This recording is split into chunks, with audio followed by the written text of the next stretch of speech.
بسم اللہ الرحمن الرحیم۔ غلام محی الدین نوری آپ کی خدمت میں حاضر ہے۔ آپ دیکھ رہے ہیں میرا یوٹیوب چینل الجھن کی سلجھن۔ عزیز دوستو، جیسا کہ آپ تمام احباب جانتے ہیں کہ شعبان المعظم کا مبارک مہینہ جاری و ساری ہے۔ سامعین محترم، اس مہینے کو اللہ رب العزت نے بہت ہی زیادہ اعزازات کے ساتھ نوازا ہے۔ یہ مہینہ بہت ہی عزت اور اکرام کا حامل ہے، اور اس مہینے کو جو سب سے بڑھ کر فوقیت حاصل ہے، اور یہ جو مہینہ جس وجہ سے عزت اور احترام والا مہینہ بنا ہے، وہ پیارے محبوب صلی اللہ تعالی علیہ وآلہ وسلم کا فرمان ہے۔ آقا کریم صلی اللہ تعالی علیہ وآلہ وسلم نے ارشاد فرمایا، شعبان شہری و رمضان شہر اللہ، کہ پیارے محبوب صلی اللہ تعالی علیہ وآلہ وسلم نے ارشاد فرمایا کہ شعبان میرا مہینہ ہے اور رمضان اللہ تعالی کا مہینہ ہے۔ تو سامعین محترم، ہمارے لیے پیارے محبوب صلی اللہ تعالی علیہ وآلہ وسلم کا یہ فرمان ہی کافی ہے کہ پیارے محبوب صلی اللہ تعالی علیہ وآلہ وسلم نے اس مقدس مہینے کو، اس عزت اور اکرام والے مہینے کو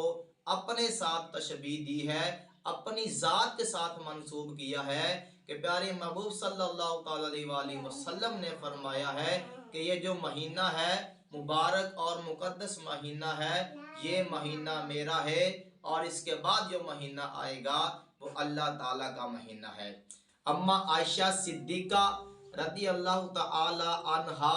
بیان فرماتی ہیں کہ جب بھی ماہ شعبان المعظم کا مبارک مہینہ شروع ہوتا تو آقا کریم صلی اللہ تعالی علیہ وآلہ وسلم نفلی روزوں کا اہتمام کرتے اور پورا مہینہ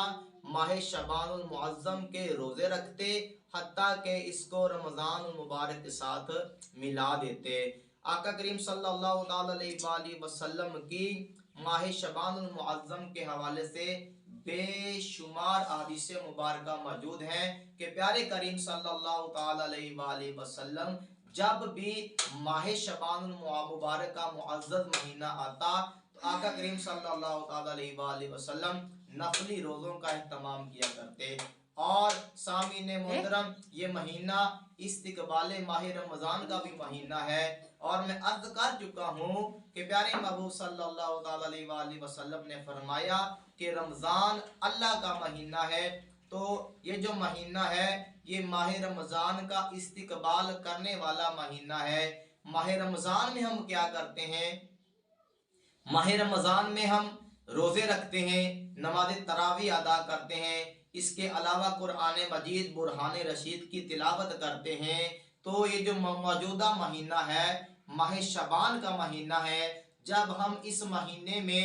نفلی روزہ رکھیں گے تو گویا ہم نے اپنے آپ کو رمضان المبارک کا روزہ رکھنے کے لیے تیار کر لیا ہے، اور جب ہم اس مہینے میں نفلی عبادت کریں گے تو گویا ہم نے اپنے آپ کو نماز تراویح کے لیے تیار کر لیا ہے۔ تو سامعین محترم، ہم پیارے محبوب صلی اللہ تعالی علیہ وآلہ وسلم کے غلام ہیں، اور پیارے محبوب صلی اللہ تعالی علیہ وآلہ وسلم کا کلمہ پڑھنے والے ہیں، اور پیارے محبوب صلی اللہ تعالی علیہ وآلہ وسلم کے ساتھ ہم محبت کا دعویٰ بھی کرتے ہیں، اور وہ محبوب جس کے ساتھ ہم اپنی محبت کا دعویٰ کرتے ہیں، اس محبوب نے فرما دیا ہے کہ اے میرے امتیوں، اے میرے غلاموں، شعبان میرا مہینہ ہے۔ اور آقا کریم صلی اللہ تعالی علیہ وآلہ وسلم کے صحابہ کرام نے اور آپ کی زوجہ محترمہ نے ہمیں بتایا، حدیث مبارکہ موجود ہیں کہ جب بھی شعبان المبارک کا معزز مہینہ شروع ہوتا تو پیارے محبوب صلی اللہ تعالی علیہ وآلہ وسلم نفلی روزوں کا اہتمام کیا کرتے۔ سامعین محترم، اس مہینے کو ایک اور اعزاز بھی حاصل ہے کہ اسی مہینے میں اللہ رب العزت نے ہمیں ایک رات عطا فرمائی ہے، جس رات کو شب بارات کے نام سے موسوم کیا جاتا ہے، اور یہ رات بہت ہی فضیلت والی ہے، برکت والی رات ہے۔ اللہ رب العزت اس رات کے اندر بے شمار گناہگاروں کو جہنم سے آزادی کا پروانہ عطا فرماتا ہے اور جنت کے اندر داخلے کی خوشخبری سنا دیتا ہے۔ اور سامعین محترم، یہ وہی مہینہ ہے جس مہینے کے اندر یہ طے کیا جاتا ہے کہ اس مہینے کے اندر کس کو کتنا رزق عطا فرمایا جائے گا۔ یہ وہی مہینہ ہے جس مہینے کے اندر یہ طے کیا جاتا ہے کہ آئندہ سال اس دنیا میں کون آئے گا اور اس دنیا سے کون رخصت ہوگا۔ تو پتہ چلا کہ یہ مہینہ بہت ہی عزت والا ہے، احترام والا ہے۔